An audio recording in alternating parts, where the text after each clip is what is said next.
I'm doing way more history during this Bible study than I ever have in any other Bible study. And here's why. Because Daniel is one of the most disputed books of the Old Testament. Because many people believe that Daniel didn't really live, that Daniel is just a bunch of stories. And mainly because in ancient Hebrew cultures, many rabbis do not believe that Daniel was a prophet.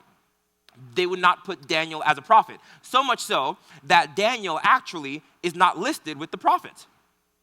And as a Christian, as a follower of Christ, one of the only reasons why I believe that Daniel was a prophet is because Jesus said, Daniel the prophet, in Matthew 24. And I'm like, well, if Jesus says that he's a prophet, that's my rabbi, so he's a prophet. But one of the reasons why Daniel is not considered to be a prophet is because of the time that the story was written, because of the time that the story was concluded. So I shared last week that there are two time frames that's really important for us to study the Bible, right? We said the first one is going to be the context of the story and the context of the writer. That whatever you're studying, if you can get this, it's going to help your Bible study tremendously. The story happens right here. This is Daniel. This is the timeline we're going to deal with tonight. The story happens here. But the story is written over here. And so we have to know that the story was written at a certain time to communicate a certain thing to certain people, even though it happened right here.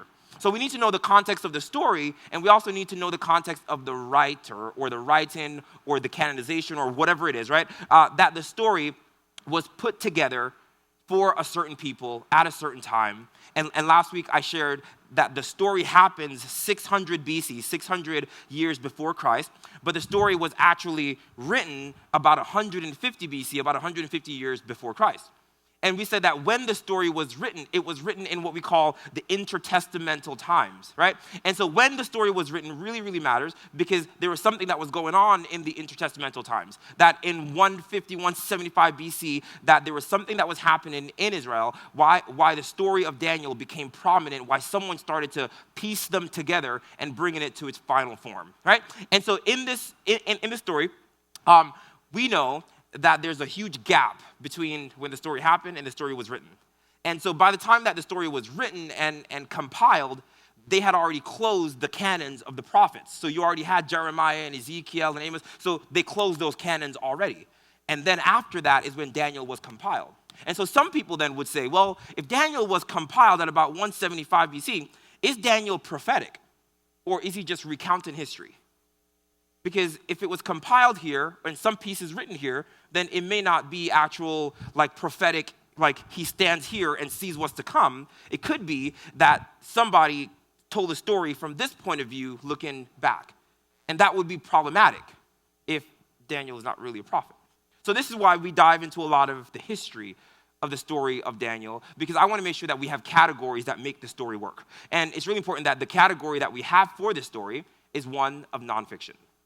That when you hear these stories, it is easy to classify and stick it in a category of like, this is just a story that has a meaning, or this kind of stuff really doesn't happen, or this kind of stuff really didn't happen. And most of the time, especially if you learn this story in kids' church or by Veggie Tales, like you would probably assume that these are just little fun stories, like Daniel in the lion's den. You know, the little kid who's like praying and the lion's over there.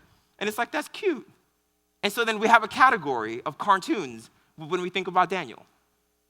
And we don't want that. We don't want those categories. And so I want to deal with the history of Daniel. Daniel was compiled at a time of the intertestamental period, which means that when Daniel happened here, Nebuchadnezzar comes and takes them. You guys remember that? And then all of a sudden, there's another king, King Cyrus comes, and he takes over Babylon. And then King Cyrus and the Persians reign for about 200 years. And then Alexander the Great comes, and then Alexander the Great begins what we call like making the whole world Greek, the Hellenization, right? And Greek culture starts to come in. Then Alexander the Great dies, and he has no successor. And then 4 primary regimes are risen. One of them you probably heard about if you recall high school history. The Ptolemy Empire was birthed at that time. But there was also the Seleucids were birthed at that time. And then we said there was a ruler in about 175, 150, right around that time, named Antiochus. And Antiochus was the ruler at the time when Daniel was compiled and came to its final form. And we said that what was going on in the empire of Antiochus Epiphanes is that he was imposing Greek culture, and Jews couldn't assemble together to pray. They couldn't observe the Sabbath. Like, they couldn't have scripture. They couldn't be circumcised to be a part of the covenant. They couldn't have dietary laws. They had to worship the pagan sacrifices. And so in that time frame, the stories of Daniel that were passed down for hundreds of years, and some were written during that time, some written after. This is the point where people actually needed to see all of Daniel's life, all of Daniel's prophecies. Some things that were in fragments throughout time came to their final form during this time frame, right? So that's really important to know, because when you read these stories on your own, I don't want you to think about like the VeggieTale story. I want you to think about a people who were being persecuted under the reign of Antiochus Epiphanes, and that they were being persecuted, and that it was really important that these stories was to revive their faith and give them hope and to remind them of what Daniel said. I've learned that if we don't have a context for where stories fit in the Bible, it's hard for us to have an imagination for what's happening. You see this on Twitter all the time, that somebody would say something and it's completely out of context, and they have one-liners, and we persecute people for one-liners. We don't know them, we don't have a context for their life, and we don't know when, and we just start to throw stones as if time has no meaning. The time that a thing happened really matters. There's some things that you said in 1993 that you can't say today. Praise God. It's just that time changed. So wouldn't it be terrible if someone pulled up something you said in 84 and posted up for the whole world to see today? And be like, well, it doesn't matter when it happens. Like, it actually does matter when it happened, right? So we want to honor the time and the place in the story where it fits. And I want to give you some timelines to kind of just look at the story. One, because I really want you to understand that this is actual history and not a VeggieTale story. That's really important, right? And so I want you to put some dates in this timeline. And the first two dates you're going to put in 605 and 539. And these are two dates that we have that are super, super clear for us. 605 BC is the time when the exile happened. So we know that from ancient records, that 605 BC, that Nebuchadnezzar came into Jerusalem. He took the temple, he took Daniel. Eventually, he would come back and take Ezekiel, and he would take the Hebrew people. And then we also know that in 539 BC was the fall of Babylon. We know that happened because we have ancient Babylonian records, archaeological records that showed us that, or if you paid attention in high school history class, you know that the fall of Babylon was in 539 BC. And this is where the story of Daniel happens. If you're not excited about this, you should be really excited about this, because it means that this is not just a VeggieTale story. This is real life. This is real history. This really happened. Here's what I want you to see. Daniel chapter 1, 2, and 3 is what happens right around here with Nebuchadnezzar. So we have Nebuchadnezzar. This is where Daniel has the dietary laws. This is where Daniel interprets the dream. This is Shadrach, Meshach, and Abednego. So that happens at the beginning of the story. And then Daniel chapter 4 happens here. And there's some discrepancy that happens right around Daniel chapter 4. And this is one of the other reasons why the book of Daniel is so controversial, is because the history records start to be disputed a little bit here right around Daniel chapter 4. So I put Nebuchadnezzar ? We're not really sure about the Nebuchadnezzar of chapter 4, and you'll see why in a minute. And then we get to Daniel chapter 5, and then Belshazzar is the king. And we're not really sure about Belshazzar either, and I'll show you why in a minute. So there's some discrepancy here. And then lastly, we know that Darius the Mede, we see that in Daniel chapter 1 and in Daniel chapter 10, that Daniel remained until Cyrus the Great comes to power. Until Cyrus the Great comes to power. One of the things that you definitely should do at some point this week, if you want to jot this down, you should go and read Isaiah chapter 45, Isaiah chapter 44, and Isaiah chapter 45, because about 200 years before this happened, there was a prophet named Isaiah, and Isaiah said that God is going to raise up a man named Cyrus, and that Cyrus is going to rebuild the temple and lead God's people back to it.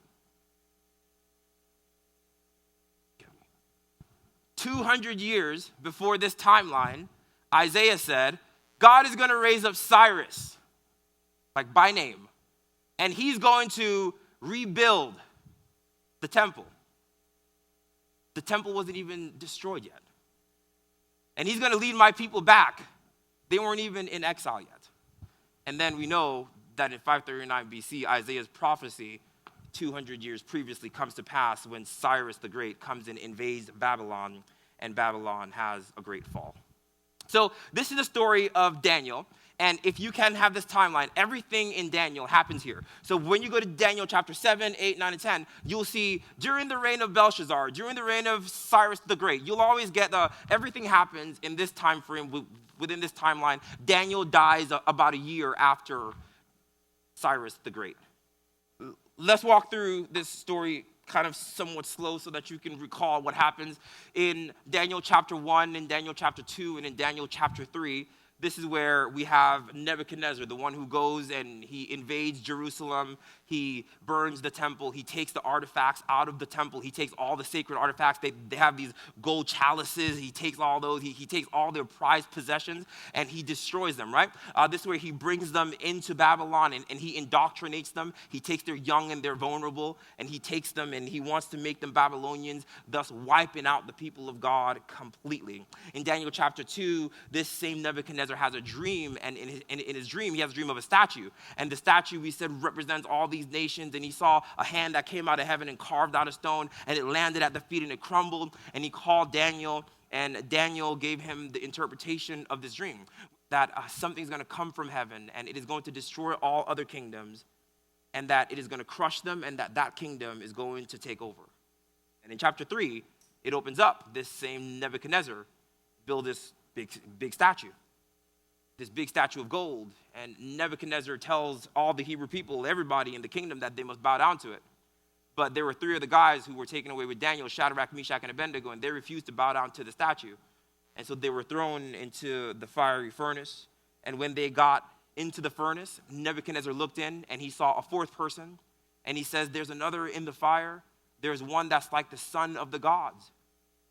Guys, this is not a VeggieTale story. That the king who built one of the greatest empires in the known world at the time. He built Babylon. He's not a crazy person. He's not a religious fanatic. He's trying to kill these Hebrew boys. He looks in and he realizes that there's someone else that's in the fire. And Shadrach, Meshach, and Abednego, they come out of the fire and they are unarmed. And I want you to look at what Nebuchadnezzar does after he realizes that Shadrach, Meshach, and Abednego are unarmed. He says, praise be the God of Shadrach, Meshach, and Abednego. He says, praise the God of them, because it was an angel who rescued them. And he made a command that anybody who speaks ill of the God of Shadrach, Meshach, and Abednego, that they will be killed. And then we open up in chapter 4. It changes from a narrator telling a story, and it opens up, and it's a first-person text, and it says, King Nebuchadnezzar. So everything else was being narrated, like Daniel goes to Nebuchadnezzar, but this one now says, to all the nations and peoples of every language who live in all the earth, may you prosper greatly. It is my pleasure to tell. This is Nebuchadnezzar, who seems to be writing Daniel chapter 4. You guys ever saw that? Like this changes the tense and the speaker. So now King Nebuchadnezzar is the one who is speaking. And there's some problems with this King Nebuchadnezzar, because this King Nebuchadnezzar, he's walking around one day and he realizes that he has the greatest empire on earth, and he's really full of himself. And one day he has a dream, and in this dream, he sees this big tree. And the big tree was in the middle of the field. It covered like the entire earth, and it had fruits and it had leaves, and birds were covered the tree, and they were being sheltered, and animals were there. And all of a sudden, an angel comes down, or a messenger, a watchman comes down and says, cut down the tree. This is Nebuchadnezzar's dream. He says, cut down the tree, shred it, trim it, scatter it, but leave the stump there. And then in verse 15, he's talking about a tree, but then he says, and let him go off and be in the dew. This is the angel speaking. And he's going to be like a wild animal. And then Nebuchadnezzar wakes up. He doesn't know what the dream means. So he calls all the wise men and his enchanters. He calls everybody, and he asks them what the dream means. Now, one of the issues with this story particularly is that when you get to chapter 5 with the next king, it says that the next king is the son of this king. But then in the ancient records, it shows that the next king is not related to this king. So we're not really sure who this king is. But it might be a different person. It might be a different king. And it might be a different king because this king is still calling the magicians and the enchanters when he already knows that Daniel can interpret the dream. This king calls Daniel and he tells Daniel the dream, and he doesn't say, Daniel, like, you tell me the dream. Do you remember that whole thing he did in chapter 2, 3? Right? Like this king is operating a little bit differently, and he's the one who's speaking, and he's not related to the king of chapter 5 historically as he should be. So we get some problems here. We're going to solve those in a little bit. Daniel goes and he starts to interpret the dream. Now when Daniel gets there, catch this. Daniel gets there and Daniel says, I wish that this dream wasn't about you, O great king. I wish it was about your enemies. That even though he realizes that Nebuchadnezzar is not that great of a king, he still honors the king. And some people said that Daniel says this just out of respect, like, great be the king, just as an honorary thing. But Daniel actually tries to help the king. Almost as if Daniel realizes that King Nebuchadnezzar is not any more powerful than he is. This is the kind of thing that happens, ladies and gentlemen, when you realize, like the Bible teaches us, that God is the one who puts people in power. And the Bible calls us to actually submit to people in power. And to love people, because we war not against flesh and blood kind of thing. And Daniel, over the great evil Nebuchadnezzar, who possibly tried to kill his friends, who tried to kill him, Daniel wishes this Nebuchadnezzar well. Verse 25, he goes on and he tells him that the dream means that he is the tree. God is going to cut you down, Nebuchadnezzar.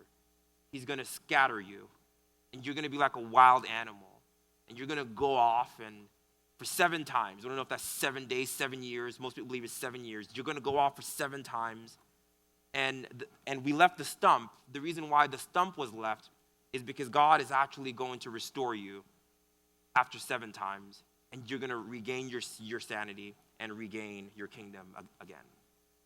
And Daniel interprets this dream for him. I want to just pause here. I want you to look at verse 25 really quickly.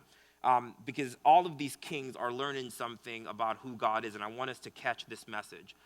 The message in verse 25 is that God is sovereign. I want you to look at that verse. It says, 7 times will pass for you until you acknowledge that the Most High, he's sovereign over all kingdoms, but he gives it to whoever he wishes. I want you to highlight that verse in your Bible. He's sovereign over all kingdoms, but he gives it to whoever he wishes. I want you to remember that. He is sovereign over all kingdoms, and he gives it. No one takes it. He gives it to whoever he wishes. This is what Daniel knows about God. This is what he knows about Nebuchadnezzar, that God is sovereign, but he's also generous. That God is sovereign, but he is also generous. I want you to jot that down, that God is sovereign, but God is also generous. This is what makes him King of Kings. Most kings are just sovereign with their power. And most kings are trying to usurp more power. Men who have power always want to gain more power, and so they will step on your head so that they can feel more powerful and gain more power. But God has all power. He's sovereign, but he gives away power. This is what makes him king over all kings. That he's not challenging Nebuchadnezzar so that he could prove that he's more powerful. God is not trying to fight Nebuchadnezzar. God is king over Nebuchadnezzar. And Daniel knows this. That he's sovereign, but he's generous. And look at verse 27. He says, therefore, your majesty, please accept my advice. Renounce your sins by doing what's right, and your wickedness by being kind to the oppressed, that it may be that your prosperity will continue. I want to see that God is just, that God says, I'm going to cut down the tree, I'm going to scatter the fruits and the branches, and everybody's going to flee. You're going to lose your kingdom, but I'm going to leave the stump. You're going to lose your kingdom. I will leave the stump. That God is just, but he is also merciful, that he's also gracious, that he's also forgiven, even for a king like Nebuchadnezzar, because he's King of Kings. Like he's the king over Nebuchadnezzar. And then at the end of this story, the dream is fulfilled. Nebuchadnezzar does not repent. He continues to do evil. He continues to oppress people. And Nebuchadnezzar then is walking on the roof of his house, and he's like, look at this great empire that I built. And all of a sudden, a year later, he goes mad, and he loses his sanity, and he's gone, for history says 7 years. The problem with this story is that the historical record does not tell us of a Nebuchadnezzar who's not on his throne for 7 years. And so people had an issue with Daniel because Daniel talks about Nebuchadnezzar. Like, if the president was gone for 7 days, we would know. Right? No? You would know. Nebuchadnezzar is gone for 7 years, and there is no ancient Babylonian records that records a Nebuchadnezzar who's gone. And so that's why people have an issue with the story of Daniel, and this is why we don't talk about those things, because historically they get messy. But there's a way out. We'll get there. All right? So he goes and he goes off. He's in the Jew. His nails grow long, right? His hair grows long. He's like an animal for 7 years. And then he repents and he comes back. And just like Daniel prophesied that he was restored and he's king again. And Nebuchadnezzar tells his own story in chapter 4. He tells his own story. This is what happened to me. And this is what I realize about who God is. And he praises God. God is sovereign. And then the story, I want you to go to chapter 5. I want you to look at how this story begins. Like, it's not a seamless story. It's just this random, awkward beginning. King Belshazzar is how the chapter begins. Like, it doesn't introduce him. It just, King Belshazzar gave a great banquet for 1,000 of his nobles and drank wine with them. It's like, who's Belshazzar? We were just talking about Nebuchadnezzar was praising God, and you don't even introduce King Belshazzar has had a great banquet, right? He gave orders to bring the gold and the silver goblets that his father Nebuchadnezzar took. And we know when this happens, right? We know when this happens. So here we're right around here in Daniel chapter 5, and we're crossing over into Daniel chapter 6. We know exactly when this happened. This story in Daniel chapter 5 happens on October 12th, 539 BC.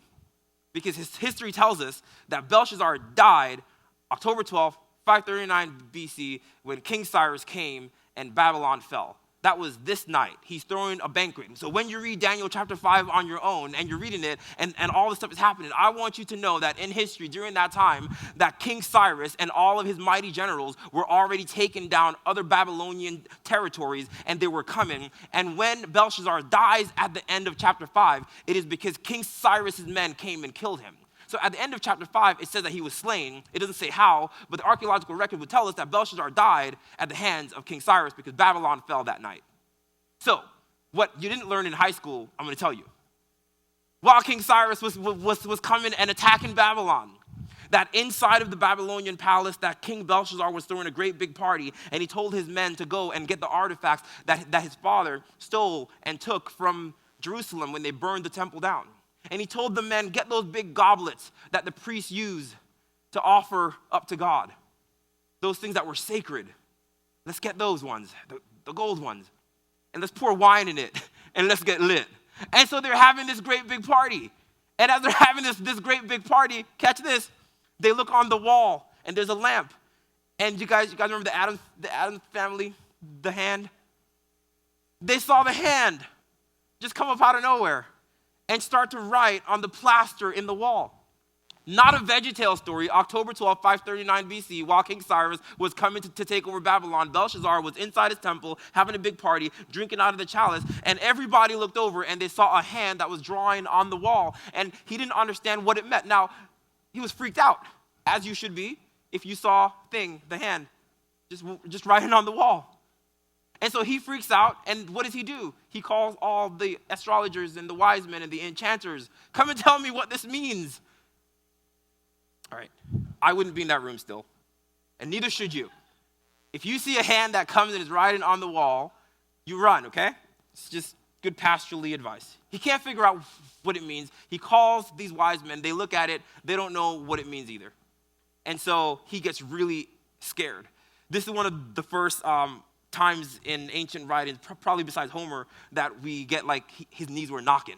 He says he turned pale and his knees were knocking. He was so afraid.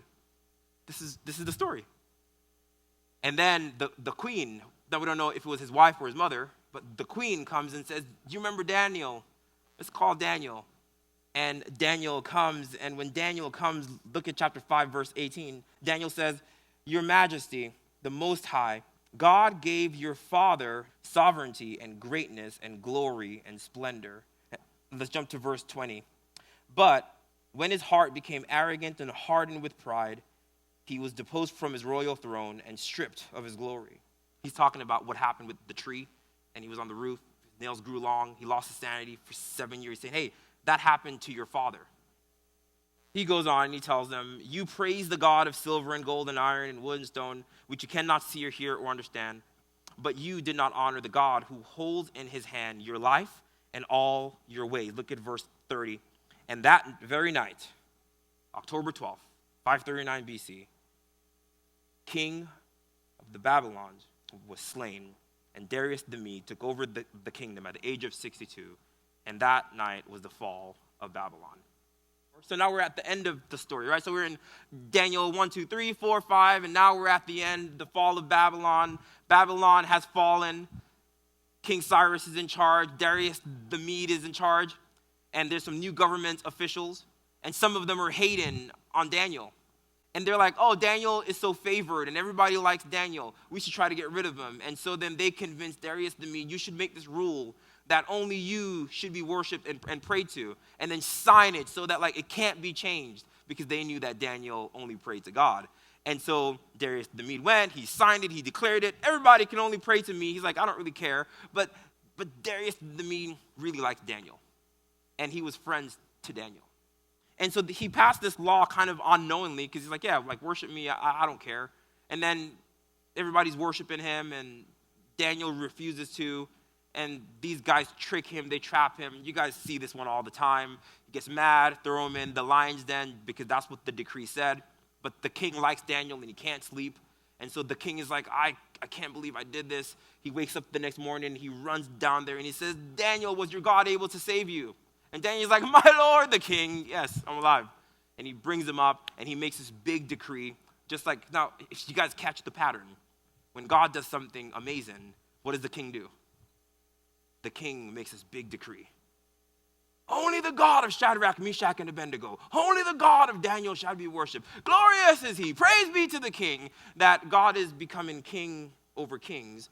And that's really important for the people who were 200 BC under the rulership of Antiochus Epiphanes, who were being persecuted, that they know that God was the king over the kings of Babylon, that he was king over Nebuchadnezzar or Nebuchadnezzars, that he was king over Belshazzar, that he was king over Cyrus, he was king over Darius the Mede, that he was king over Cyrus because he prophesied Cyrus before Cyrus was born, that he was king over Nebuchadnezzar because he took his sanity and gave it back to him, that he was king over every king, and Daniel conquered kings and never fought a battle because God is faithful to his promise. This is the story of Daniel. That's what this timeline is to represent to us. Let's finish reading this. Daniel chapter 6, verse 25 to 28. Darius wrote to all the nations and all the people on every earth, in all the earth, may you prosper greatly. I issue a decree that in every part of my kingdom, people must fear and reverence the God of Daniel, for he is the living God, and he endures forever. His kingdom will not be destroyed, and his dominion will never end. He rescues and he saves. He performs signs and wonders in the heavens and the earth, and has rescued Daniel from the power of the lions. And then Daniel prospered during the reign of Darius and of Cyrus the Persian. Now, when we come to the end of this story, this is where the story actually ends of Daniel, and then everything else is just going to throw us back into that story. So, some discrepancies around Daniel. Daniel is telling the story not for archaeological and historical purposes. He's telling the story because there are a people who need to hear it at this time. If you guys remember last week, we said you tell certain parts of your story at a certain time to a certain people for a certain reason. that the stories of Daniel, some written during the time of Daniel, some written after the time of Daniel, some told and passed down, but it was chronicalized and it was written and it was given to the people who needed to hear those stories at that time.